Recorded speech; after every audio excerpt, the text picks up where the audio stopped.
इसी विषय को आगे बढ़ाते हुए समझ लेते हैं। नमस्कार करते हुए परिक्रमा करना। देवालय में परिक्रमा करते समय हाथों को नमस्कार की मुद्रा में अपनी छाती पर अर्थात अनाहत चक्र पर रखें।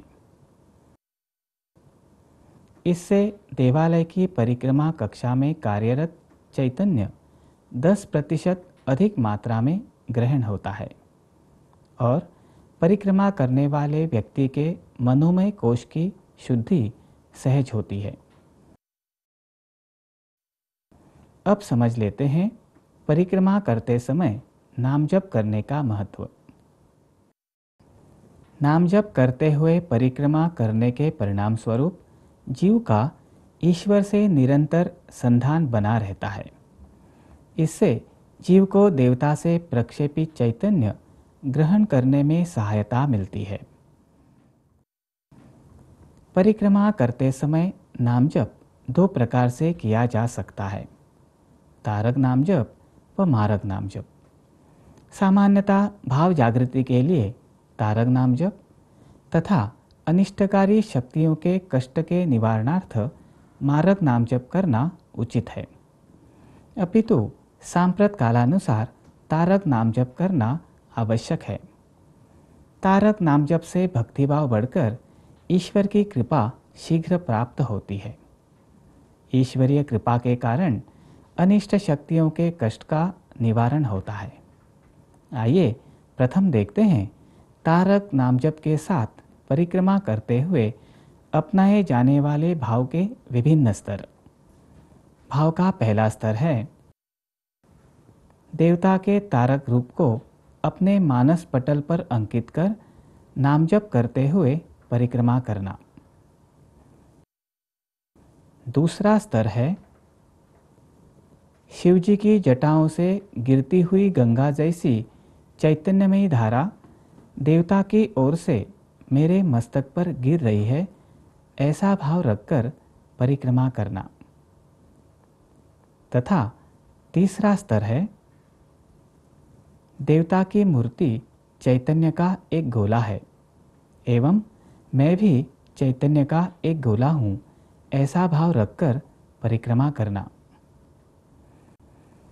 इस प्रकार भाव रखकर नाम जप करते हुए परिक्रमा करने से साधना में स्थूल से सूक्ष्म की ओर तथा सगुण से निर्गुण की ओर मार्गक्रमण करना सहज होने लगता है।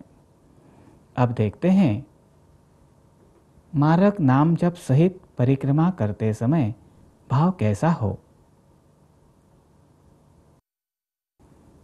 परिक्रमा करते हुए देवता के मारक रूप का नाम जप करना हो तो मन में ऐसा भाव रखें, देवता के हाथों से शस्त्र छूटकर सभी अनिष्ट शक्तियों का, मेरे मन में आने वाले अनुचित विचारों का नाश कर देवता के निकट जाने में मेरी सहायता कर रहे हैं। इससे क्षात्रवृत्ति जागृत होने में सहायता होती है। क्षात्रवृत्ति के जागृत होने पर समष्टि कार्य में सहभागी होना संभव होता है। समष्टि कार्य करते हुए ऐसा भाव रखना चाहिए कि ईश्वर मेरी सहायता निश्चित करेंगे। ईश्वर के लिए कुछ भी असाध्य नहीं है। अब बढ़ते हैं अगले विषय बिंदु की ओर। परिक्रमा करते समय देवता की मूर्ति के पीछे अर्थात गर्भगृह के पृष्ठभाग में रुककर नमस्कार करना। देवता दर्शन के उपरांत परिक्रमा करते समय देवता की मूर्ति के पीछे अर्थात गर्भगृह के पृष्ठभाग में रुककर नमस्कार करते हैं। इसका कारण यह है कि गर्भगृह के पृष्ठभाग में देवता का चैतन्य निर्गुण स्तर पर 50% मात्रा में कार्यरत रहता है। परिक्रमा करते समय गर्भगृह के पृष्ठभाग में अर्थात निर्गुण स्थान पर नमस्कार करने से जीव को निर्गुण तत्व का लाभ मिलता है। इससे वह शीघ्र गति से निर्गुण की ओर बढ़ता है। अनिष्ट शक्ति से तीव्र पीड़ित व्यक्ति इस स्थान पर नमस्कार करें तो ईश्वरीय चैतन्य के कारण अनिष्ट शक्ति को कष्ट होता है तथा अनेक बार वह शक्ति प्रकट भी होती है। कुछ लोग परिक्रमा करते समय देवता की मूर्ति के पीछे गर्भगृह को छूकर या उस पर माथा टेककर नमस्कार करते हैं। यह कृति अनुचित है। देखते हैं, परिक्रमा करते समय गर्भगृह के बाह्य भाग को स्पर्श करना अनुचित क्यों है। देवालय के गर्भगृह में देवता का सगुण तत्व संचारित होता है। परिक्रमा करते समय गर्भगृह के बाह्य भाग को स्पर्श करने से देवता के सगुण तत्व से दर्शनार्थी का संपर्क बना रहता है। परिणाम स्वरूप जीव सगुण तत्व को ग्रहण करने के प्रयास में बद्ध हो जाता है और वह देवता की मूर्ति के पीछे अर्थात गर्भगृह के पृष्ठभाग में विद्यमान निर्गुण तत्व का लाभ नहीं ले पाता। दूसरा यह है कि ऐसी कृति करना स्थूल से सूक्ष्म की ओर जाना इस अध्यात्म के सिद्धांत के विपरीत है। तीसरी बात यह है कि ऐसी कृति से एकाग्रता भी साध्य नहीं होती। अब देखते हैं परिक्रमा के अंतर्गत अगली कृति व उसका शास्त्राधार। प्रत्येक परिक्रमा पूर्ण होने पर देवता को नमस्कार करना व उसके उपरांत ही अगली परिक्रमा आरंभ करना। प्रत्येक परिक्रमा पूर्ण होने पर देवता को नमस्कार करें। देवता की मूर्ति का प्रत्यक्ष दर्शन भाव जागृति में सहायक है। दोनों हाथों के अंगूठों से भ्रूमध्य को स्पर्श कर नमस्कार करने से देवता से प्राप्त चैतन्य संपूर्ण शरीर में संक्रमित होता है। नमस्कार के उपरांत हाथों को नीचे लाते हुए दोनों कलाइयों को वक्षस्थल पर टिकाने से अनाहत चक्र जागृत होता है व भावावस्था को बनाए रखने में सहायता मिलती है। इससे परिक्रमा का पूर्ण फल प्राप्त होता है। प्रत्येक परिक्रमा पूर्ण होने पर देवता को नमस्कार करने से क्या लाभ होता है, यह हमने समझ लिया। देवता की परिक्रमा करने से परिक्रमा करने वाले व्यक्ति पर सूक्ष्म स्तर पर क्या परिणाम होता है, इसे अब हम समझ लेते हैं एक सूक्ष्म चित्र द्वारा।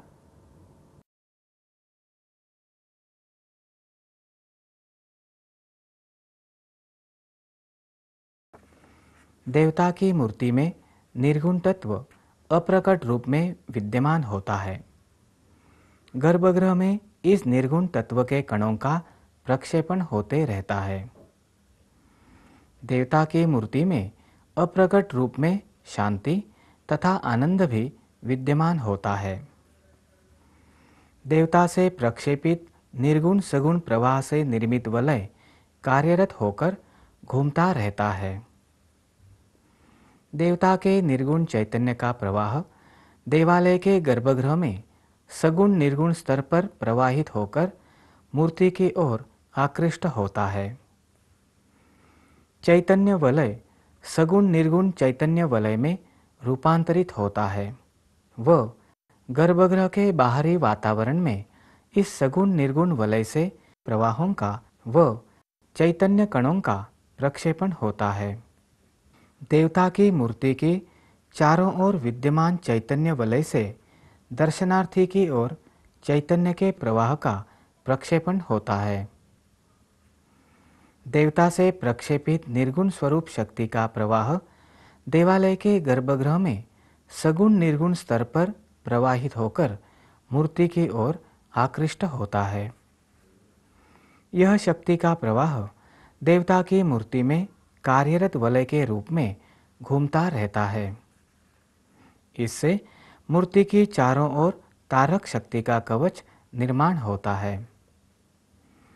देवता की मूर्ति से दर्शनार्थी की ओर शक्ति के सगुण निर्गुण प्रवाह का प्रक्षेपण होता है। देवता की मूर्ति की ओर देखने पर दर्शनार्थी में भाव का वलय कार्यरत होता है। इससे दर्शनार्थी पर आया काला आवरण नष्ट होता है व उसे देवता द्वारा प्रक्षेपित चैतन्य ग्रहण करना संभव होता है। देवता की परिक्रमा करने वाले व्यक्ति पर परिक्रमा का सूक्ष्म स्तर पर क्या परिणाम होता है, यह हमने समझ लिया। इस प्रकार देवता की परिक्रमा करने संबंधी शास्त्राधार तथा परिक्रमा करने से सूक्ष्म स्तर पर होने वाली गतिविधियों को भी हमने समझ लिया। अब समझ लेते हैं परिक्रमा की संख्या संबंधी सामान्य नियम। देवताओं की परिक्रमा सम संख्या में तथा देवी की परिक्रमा विषम संख्या में करें।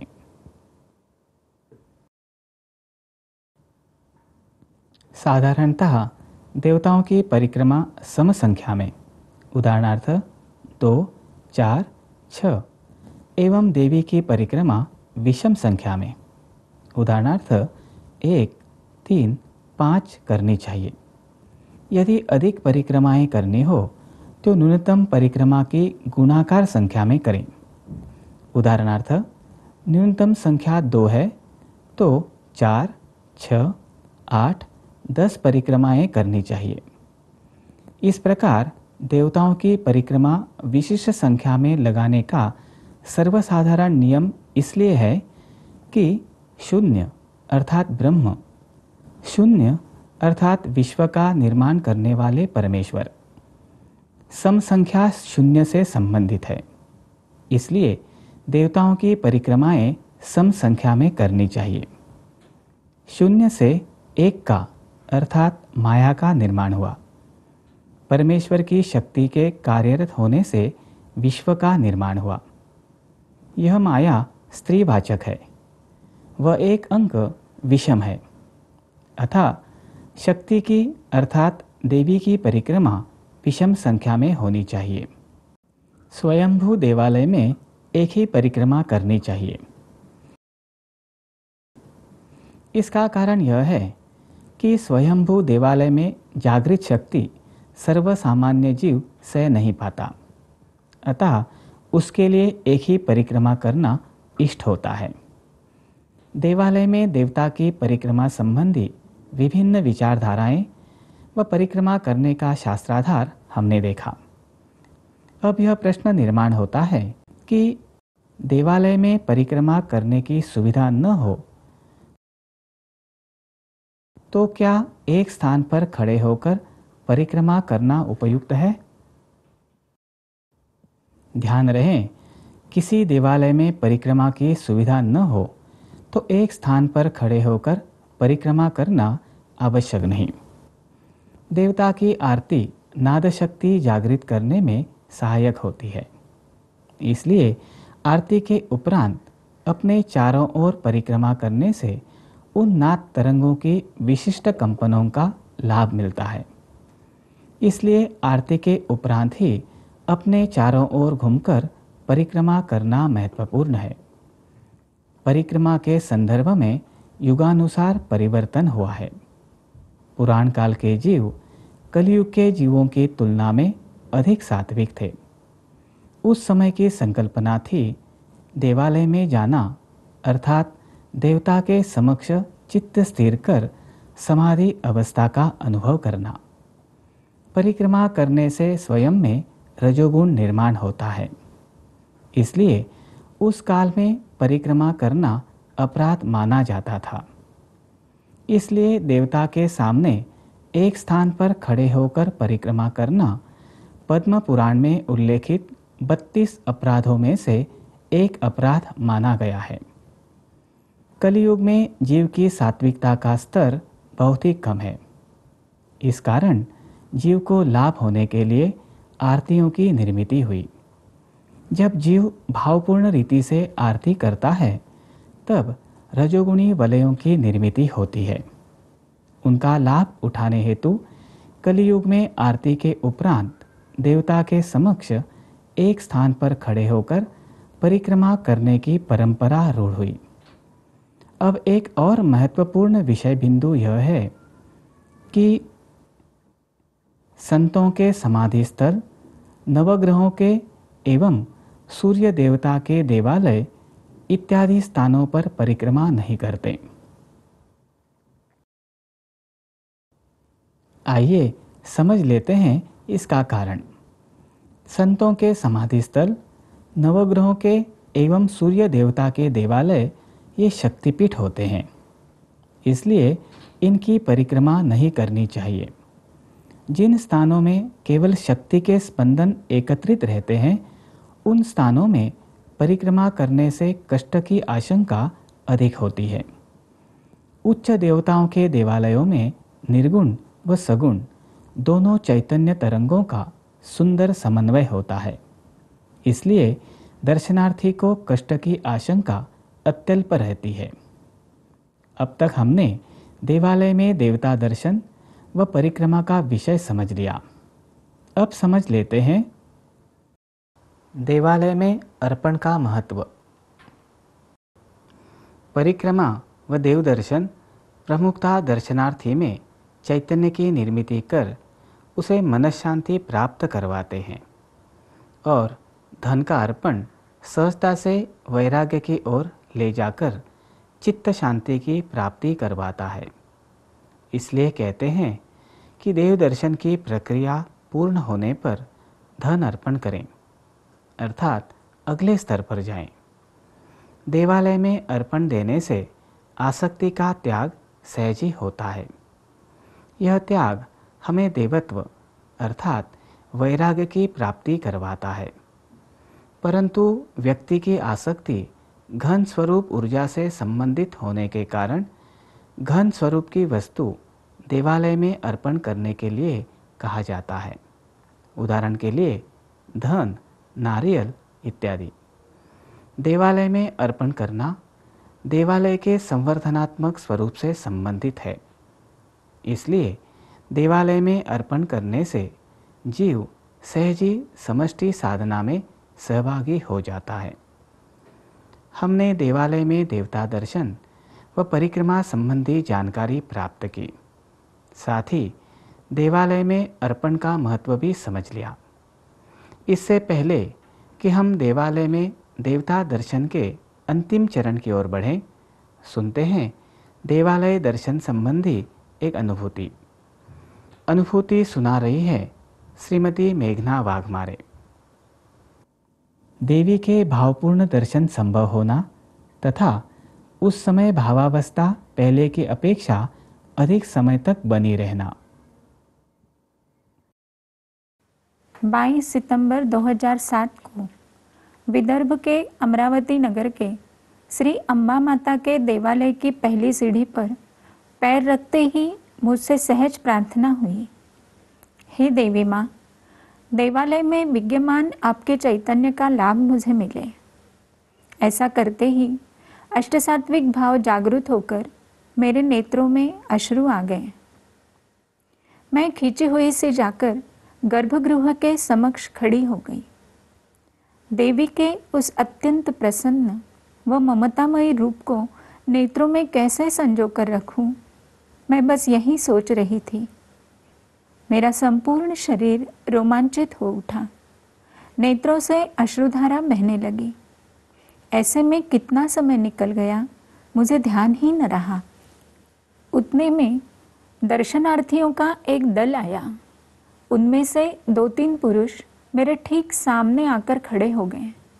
परिणाम स्वरूप मेरी दृष्टि से देवी का रूप ओझल हो गया, परंतु मेरी भावावस्था स्थिर थी। क्षण भर में ही उन पुरुषों की पीठ का रूपांतर एक पारदर्शक कांच में हो गया। वह मुझे उसके पार स्पष्ट रूप से देवी के दर्शन होने लगे। 3-4 मिनटों में वे पुरुष निकल गए। वो मुझे पूर्ववत देवी के दर्शन होने लगे। 20 मिनट से अधिक समय व्यतीत होने पर भी देवालय से निकलने के लिए मेरे पग उठ ही नहीं रहे थे। मेरे साथ जो साधक थे, उन्होंने मुझे बताया कि एक दर्शनार्थी महिला 3 बार मुझे प्रसाद देने के लिए आई, परंतु उस भावपूर्ण स्थिति में मुझे उसका भान ही न हुआ। देवता की उपासना करने वाले को भाव अनुसार विशिष्ट चरण पर अनुभूति होती है। देवता के प्रति उपासक की श्रद्धा बढ़ने में व उसकी साधना में वृद्धि करने में अनुभूति सहायक होती है। भावपूर्वक दर्शन करने के उपरांत आपको भी इस प्रकार की अनुभूतियाँ हो सकती है।